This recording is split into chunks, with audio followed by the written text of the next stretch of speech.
Field Drive around 11:30. Department leaders are giving an update to the community right now, so let's check in.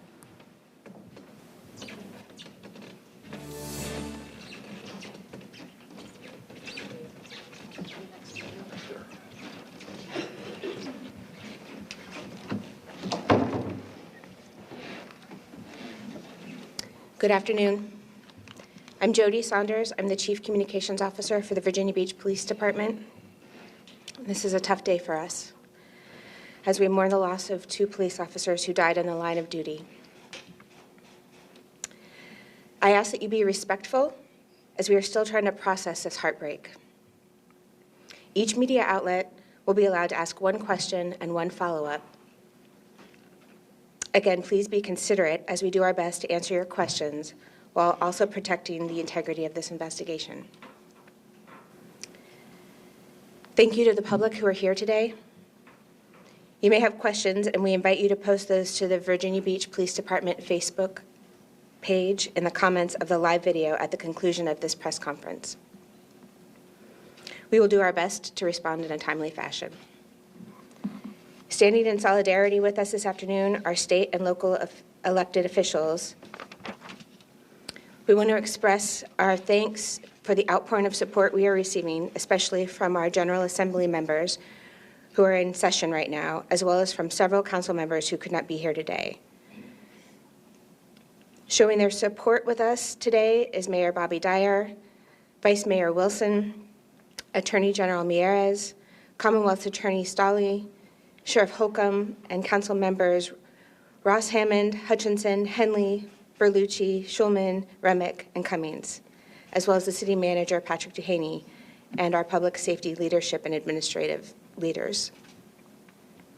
Mayor Bobby Dyer will start this press conference now, and then Chief Neudigate will provide a few updates. Thank you.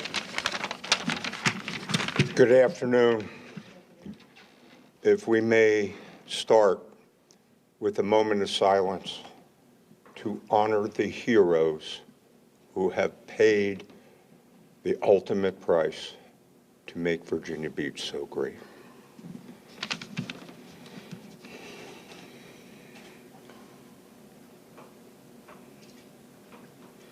Thank you. Today, our city is heartbroken.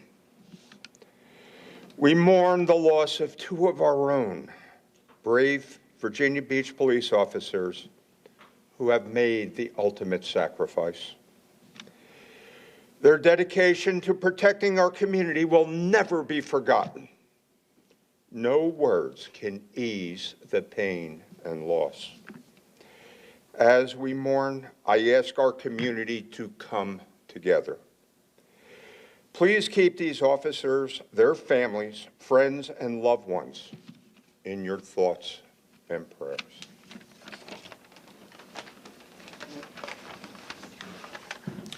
Thank you, Mayor. Stand here to provide an update regarding the loss of 2 heroes. 2 heroes that went to work last night and didn't make it home. 2 heroes that paid the ultimate price for our society. And these 2 heroes, Officer Cameron Gervin and Officer Christopher Reese. Officer Gervin has been with the VBPD since 2020. Officer Reese has been with us since 2022. And I was just informed by the sheriff that prior to that, Chris was a deputy sheriff with the VBSO from 2019 to 2022. And last night, Officers Gervin and Reese were riding double in the 4th precinct assigned to the midnight shift traffic car. About 11:27 p.m. on South Rosemont, they observed a blue Hyundai Sonata with an expired plate. They attempted to stop this vehicle for an expired plate. The vehicle failed to yield. They followed the vehicle to the dead end of Sylvan Court, where it came to a stop. At the dead end of Sylvan Court, both officers approached the vehicle. The driver, the male driver, was immediately argumentative, refused to exit the vehicle at the officer's request. They made numerous requests for him to exit. At some point, he complied with those requests, stepped out of the vehicle. Almost immediately, there was a tussle between the officers and this individual. While that tussle was occurring, this individual pulled a pistol from his pocket and immediately shot both VBPD officers. Those officers fell to the ground. While on the ground, defenseless, he shot them each a second time.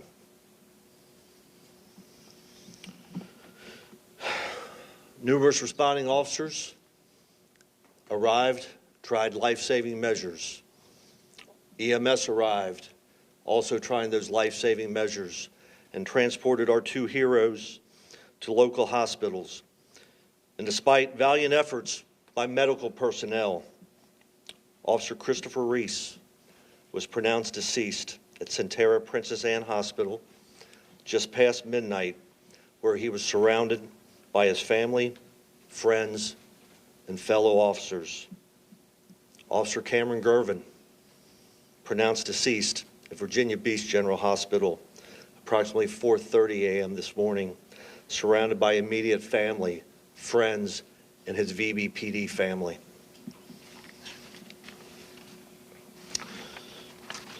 So the numerous responding officers who responded to the initial traffic stop and scene started a grid search looking for the suspect. And in a shed directly behind the apartment complex where the traffic stop occurred, we found an individual suffering from a fatal gunshot wound to the head. Now, ultimately, the determination and cause of death will be up to the medical examiner, but I could say that our preliminary investigation at this point in time, with everything that we know, lends us to believe that this is a self-inflicted gunshot wound. At no time did any of our officers fire shots. The suspect, who we're only going to name once, who senselessly murdered our two brave officers, has been identified as John McCoy III. He is a male 42 of the 3700 block of Sylvan Lane, Virginia Beach.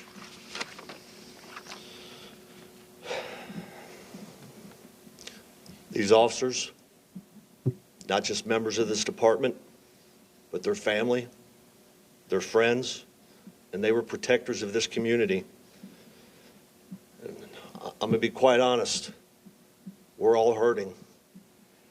We've got families that have lost a loved one in the prime of their life, and they are completely devastated.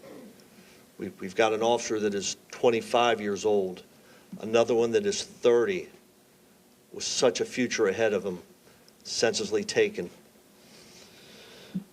And I can tell you from seeing the faces of all the officers at the scene last night, the faces at the hospital, and our EMS and our fire personnel, we're hurting. The department's hurting. The city's hurting. And if you know Virginia Beach, we're a big city, but we're really just a small community. And I will tell you, this community is hurting.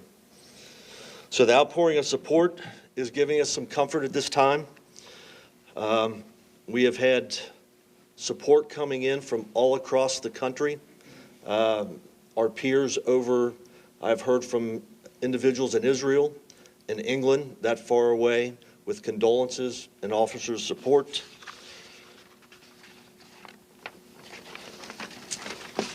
But talk about local. Mr. Attorney General, thank you.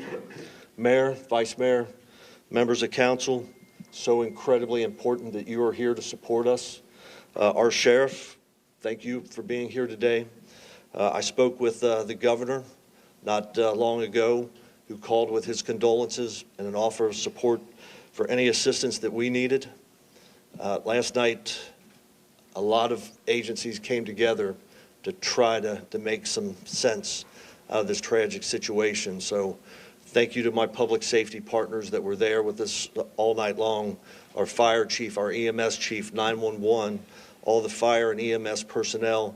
I know you bravely and valiantly tried everything you could do to save our officers. We have to thank VSP. They were here for us as well, and the hospital staff at both SPA and Beach General. I watched them do everything possible short of a miracle from above to try to save our officers, and we thank them. And Officers Gervin and Reese, they were dedicated, determined peace officers and public servants. They had stellar reputations in our department, and their work ethic beyond reproach. And we asked them to go out in this community and keep us safe from evil. And last night, evil found them. And that sacrifice is a painful reminder of the dangers our officers face and that unwavering commitment that they have to serve and protect. So, to the families of our fallen, we stand with you, we are grieving with you, and I vow that we will never forget the service and sacrifice of Cameron and Chris. To the men and women of this great department, I need you to lean on each other, support each other, and honor Cameron and Chris by continuing the mission they so bravely upheld. To our community, I ask you, please keep these families in your thoughts and prayers. Keep this department and this community in your thoughts and prayers. We have a long way to go. We still have jobs to do, and we may appear stoic on the outside, but I can tell you our hearts are broken on the inside. And we need your grace, and please help us. It will be day by day while we continue to serve this community and support the families in their time of need. And I'll take a few questions at this time. Alex? Chief Alex, Channel 13. So far, is there anything in this investigation yet that you believe reveals why exactly the suspect behaved in the way that he did once he stepped out of the car? Was there anything else found inside the vehicle? Anything about this individual's past? At this point, no. And I think that is the question I have, the department has, the families have, the community has, is what would cause this individual to go to such grievous that he's going to take the lives of two officers over a traffic stop. We do know from his criminal history, he has one felony conviction from 2009, so it's not recent, but it does make him a felon, and a felon with a firearm would be a new felony charge.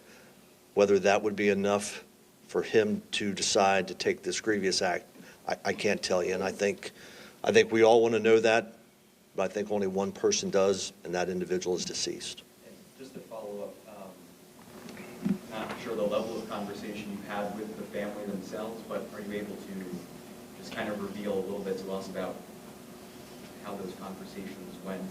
Anything you learned about your officers maybe from that? I don't want to speak too much because I know they're grieving, but immediate family was at both hospitals with us last night. They were present, as were a number of officers, when both passed. And right now what we have promised is that we will not leave those officers' side. So as you know, we had a very solemn procession to the medical examiner's office to show those officers the respect that they deserve for having given their lives for this community and this profession. Our honor guard is staying with those officers around the clock until we have a burial fitting for the occasion. So what we have committed to them is we will be with them side by side, step by step, and that, as I said, we will never forget Chris and Cameron. Rhoda? First, I would like to say I'm sorry for the loss of our police officers in this Thank you, Rhoda. case. It affected all of us as a whole. Would the second person in the vehicle be also charged with anything as far as our officers been shot last night? We do not anticipate charges for anybody else in this incident.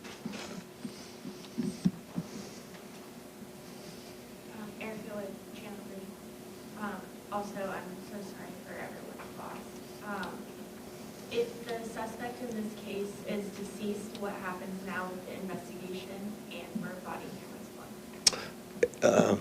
This incident was caught on both body-worn camera and the in-car camera. So yes, we do have video of all of it, and I will tell you it is quite horrific, and that's about all we'll say about it. That all? Oh, Megan? Taking things with Lady Sam, a follow-up to Rana's question, so can you confirm that there was a second person in the car when the traffic stop was initiated? There was another individual in that car, yes.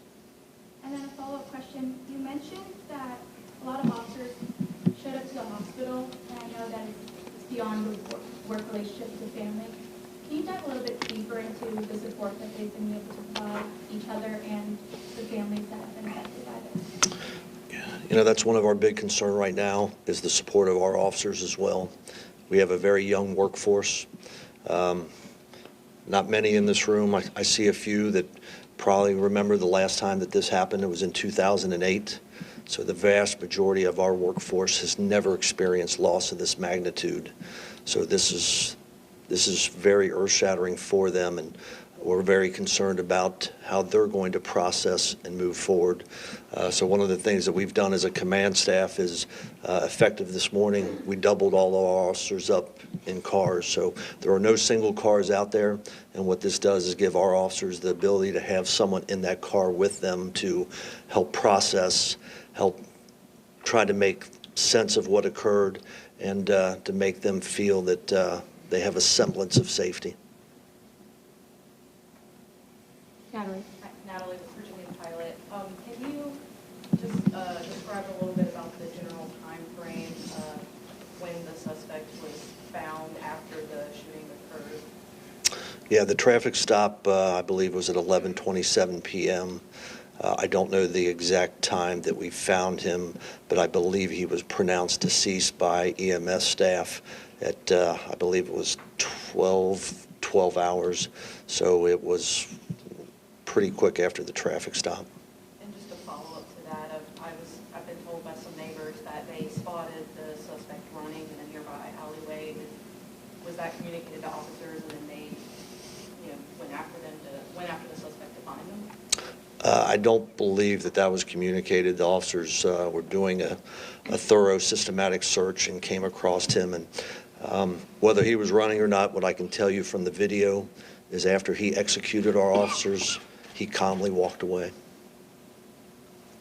So, All right, thank you, everybody. thank you all.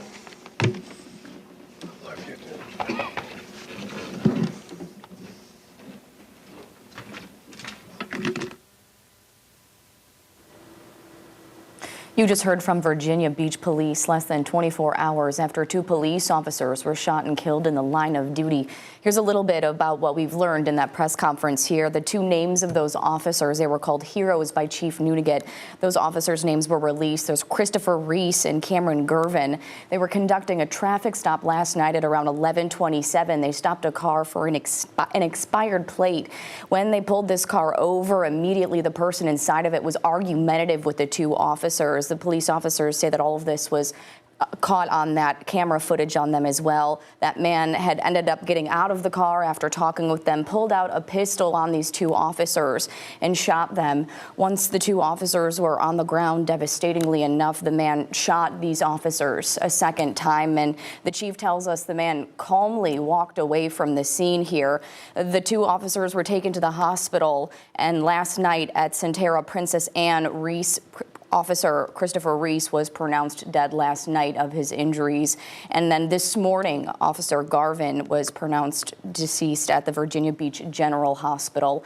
After the incident had unfolded just a little bit after 12:27, we're told that police officers were doing a canvas routine and were able to find the suspect hiding in a nearby shed that was near where the traffic stop had happened. Those officers had found the suspect with what they're calling a self-inflicted gunshot wound.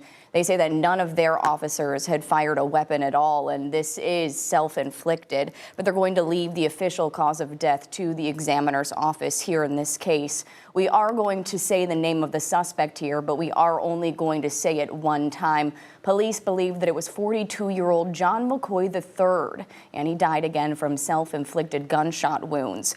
We are told that he has one felony charge before in the past, and that, again, he calmly walked away from the scene. But right now, at this point, the Virginia Beach Police Department is making a couple adjustments to make sure that their team can truly grieve right now. The last time that they've had an incident like this last time that happened was back in 2008. Right now, they've got all of their officers doubled up right now so that they can work together and process through that. But they really, truly are taking time for the families to grieve this death and also for their very young crew that we have right now. But as we wait to talk a little bit with our Alex Littlehales, he was there at that conference this afternoon. We're also hearing from members of the Virginia Beach community in the wake of this tragedy. People in the area woke up to police and forensics and fire crews at the scene of the shooting. Neighbors tell us right now they're just in shock.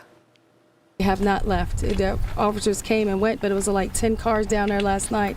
Fire trucks was sitting here about 3 or 4 in the morning. Just officers coming and going, coming and going. People who live in the area also told us that police were asking to see security camera and doorbell footage from the area. And again, just moments ago, Virginia Beach Police wrapped up a news conference. Our Alex Littlehales was there. Alex, a recap of this tragedy for us was happening really today in that press conference, and we heard some details, some quite disturbing, but what's the mood over there in the room right now? Good afternoon, Madison. Yes, certainly a somber day, not just for the community of Virginia Beach, but really the Hampton Roads region, the Virginia community and police departments and people across the country weighing in and issuing support to the Virginia Beach Police Department at this time. As you mentioned, some revealing new information from Police Chief Paul Neudigate himself. I can tell you, being in this room, a somber, a quiet atmosphere here. The gravity certainly felt. Minutes of silence even before City Council Attorney General Jason Miyares coming onto the stage here and revealing that new information about the deadly officer shooting last night in that line of duty. So as quoted here, these are two heroes who went to work last night and then did not come back home. So some of the details that you alluded to. This was a midnight shift for two officers, Cameron Gervin and Christopher Reese, and they were attempting to make a traffic stop to a Hyundai Sonata for a expired license plate. The officers followed that person, as you mentioned, John McCoy III, down a street. Eventually, that person exited the vehicle, and that is when, as Chief Paul Neudigate described it, as a tussle between the person in the car and the two officers responding to this case. And as you had also mentioned, there were no shots fired by Virginia Beach police officers, the two who died in the line of duty. The only gunshots fired in this incident were from the suspect himself. As you had mentioned, that suspect was later found in a nearby shed with a gunshot wound that is believed to be self-inflicted based on the fact that no other shots were fired by Virginia Beach police officers. So again, learning more about the incident itself, more about the officers involved. That is Cameron Gervin, an officer since 2020 with the department. Officer Christopher Reese since 2022. He is also a former sheriff's deputy, very young, 25 and 30 years old. So you can imagine the effect here is, somber is just an understatement. There are a lot of law enforcement officers from fire, the sheriff's office, police here in this room, because I believe everyone understands the gravity of a situation that you had just mentioned. The city has not really dealt with since 2008. So I'm happy to take any other questions that you have during this sad time.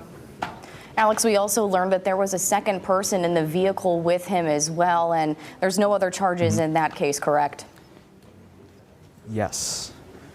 Yes, that is an important distinction in this case. There was a second person in that vehicle that was stopped. Again, the attempted stop was for an expired license plate. That question was asked. Is that person facing any charges?